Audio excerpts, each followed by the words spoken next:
That much I could tell from the way Velaroth's secondary fingers went still, all four of them, pressed flat against the dais, when I rose from the observation gallery on the eastern tier.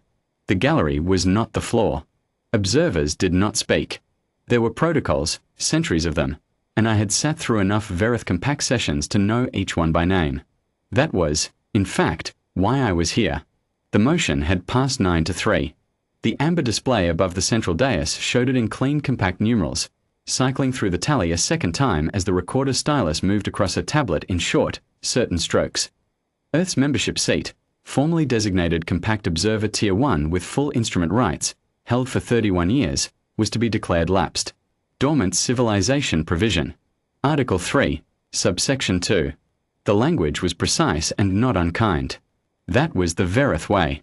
Velaroth had even given a small speech before the vote. I had listened to it from my bench in the gallery, my hands folded in my lap, my breathing slow. He spoke of civilizations that flower and then recede, of the natural rhythms of political presence, of seats that go unfilled for 9 years not as abandonment, he was careful to say, but as a kind of withdrawal, a civilization turning inward, perhaps uncertain of its place at the table. He wished Earth no difficulty.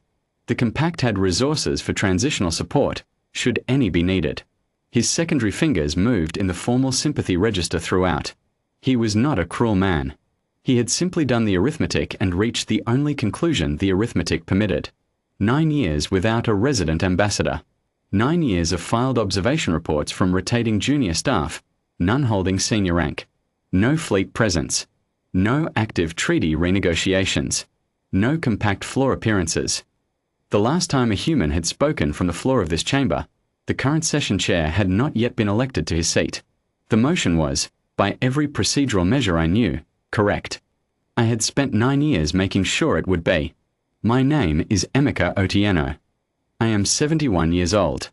I spent 43 years in the diplomatic service of the Compact's Earth mission before I was retired with ceremony and a small engraved plate that lives in a box somewhere in my apartment in Nairobi. I was recalled 8 months ago by a woman named Director Urel Soren, who had my file pulled from the pension registry and sent me a 1-paragraph message that said, in its entirety, the Compact Council has scheduled a lapse hearing for Earth's Tier 1 seat. We would like you to attend as observer. Your travel documentation is attached. She did not explain why they wanted me specifically. She did not need to. I had written Article 7. Not alone. There had been a drafting committee, 40 years ago, 7 species represented, 3 sessions over 2 weeks in a room that smelled of the mineral oil lubricant the Verith used on their chamber joints. But the specific language of subsection 14 had been mine. I had argued for it for 2 days while the Verith delegation wanted something narrower, something with a sunset clause, something that would expire after 20 years and require renewal. I had not moved. The language that went into the founding instrument was the language I had written. I had not known, at the time, that I was writing it for this. When I rose from the gallery bench, the chamber did not immediately understand what was happening. There was a brief, confused silence, the kind that precedes institutional recognition. The recorder looked up from her stylus. 2 of the junior session clerks exchanged a look. Velaroth's secondary fingers, which had been returning to their normal resting curl as the tally cycled, went flat again. I said, Point of Instrument. Article 7, Subsection 14. The founding instrument's Dormancy Protection Clause. Earth invokes it. 6 words of procedure and a citation. That was all. The chamber went quiet in the particular way that large rooms go quiet when something has entered them that was not on the agenda. Velaroth recovered first. He was, as I said, not a cruel man, and he was a competent chair. I had watched him run 17 sessions over the past 2 weeks, and he moved procedure cleanly. He said, carefully, the observation gallery does not hold floor rights under current session rules. The observation gallery does not, I agreed. I remained standing.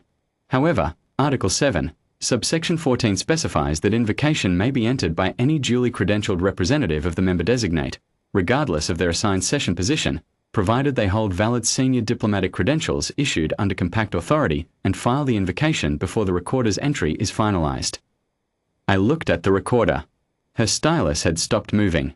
Has the entry been finalized? She looked at Velaroth. He looked at his session clerk. The clerk pulled up something on the tablet in front of him and read it with the particular focused stillness of someone who has just discovered they are standing on ground they did not map. The entry, Velaroth said, after a moment, has not been finalized.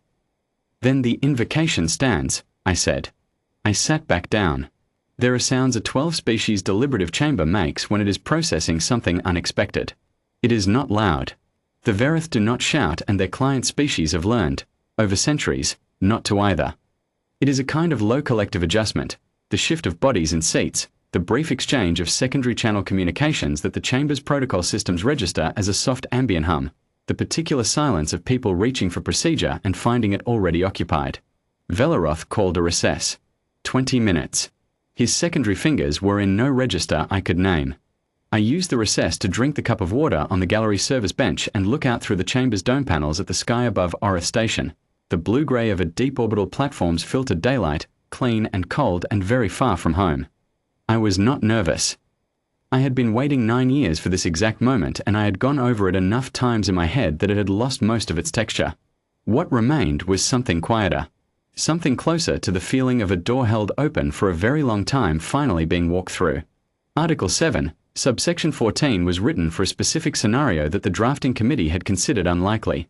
A member civilization that went through a period of reduced compact engagement while remaining, by the instrument's own definition, an active political entity, one that had not dissolved, not surrendered its sovereignty, not formally withdrawn. In such a case, the article held, a lapse motion could not be finalized without the member designate's explicit non-response, defined as the absence of any credentialed representative filing an objection before the recorder's entry closed. The compact had never triggered it before. There had been lapse motions, over the years. 3 other civilizations had lost their seats, but in each case the civilization in question had either formally surrendered its credentials or had no remaining credentialed representative capable of filing. Earth had me. I had maintained my senior diplomatic credentials for 43 years. The compact's credentialing system did not automatically lapse them at retirement. That had been an oversight in the original registry design, one that had never been corrected because it had never mattered. My credentials were valid. I was here. The recorder's stylus had not moved. When the session reconvened, the clerk read from his tablet for 4 minutes. Velaroth listened without expression, which, for a Verith, required significant discipline. Their secondary fingers are not voluntary. His were doing something careful and controlled that I recognized as the deliberate neutral, the register used when a formal response is required and the speaker does not wish to convey what they actually feel. The 9-3 vote, the clerk said, could not be entered into the record as a finalized action. Article 7, subsection 14 had been invoked by a credentialed representative before closure. Under the instrument's own hierarchy, the invocation superseded the session's procedural rules. The lapse motion was suspended, pending a formal review of the invocation's validity, a process that, under Article 7's own timeline provisions, would take no fewer than 14 months. In 14 months, Earth's new resident ambassador, a woman named Petra Holst, 37 years old, who had been in transit for 6 weeks and would arrive at Orith Station in 11 days, would be seated on the floor. Her credentials had been filed with the compact registry 4 months ago. I had reviewed them myself before Director Soren sent them in. We had not been withdrawing. We had been waiting for Velaroth's predecessor to finish his term, because his successor's election had been projected for 3 years and the new chair's position on Earth's Tier 1 status was a matter of record. We had filed no floor appearances because we had nothing to say until the vote. We had sent junior staff because senior staff draw attention, and we had not wanted attention. We had let 9 years of silence build the arithmetic that Velaroth had done so carefully, and then we had let the motion reach the floor, and then we had waited for the recorder stylus. The chamber knew this now, or was beginning to. I could see it moving through the delegations in the slow way that unwelcome realizations move, not all at once, but in a kind of tide, one delegation at a time registering the shape of what had just happened. They had called us dormant. They had scheduled the hearing. They had voted 9-3. And a retired man in the observation gallery had stood up and said 6 words. Velaroth looked at me once before he closed the recess session. It was a long look, not hostile, not warm. The look of someone recalculating the distance between where they thought they were and where they actually stood. His secondary fingers were in the deliberate neutral. He held it very well. I nodded, once, and looked back at the dome panels and the cold filtered light coming through them from very far away. Petra Holst would arrive in 11 days. She would take the floor with full Tier 1 rights, a complete briefing packet, and, if I had done my paperwork correctly, which I had, a pre-filed motion on transit corridor access that had been waiting in a registry queue for 8 months. She would not need to explain anything. The seat would simply be there, warm, as though it had never been in question. That is the thing about a garden in winter. From the outside, it looks like it has gone to sleep. The branches are bare. The ground is hard. If you do not know what you are looking at, you might be forgiven for thinking nothing is alive. But the roots do not sleep. They go deeper. They hold the shape of what will come, patient and exact, until the moment the conditions are right. I picked up my cup and finished the water. Then I gathered my coat and my credentials case from the gallery bench, and I walked out through the Eastern Service corridor without looking back, because there was nothing left to see. The bloom had already happened. It had just taken the chamber a little longer than me to notice it.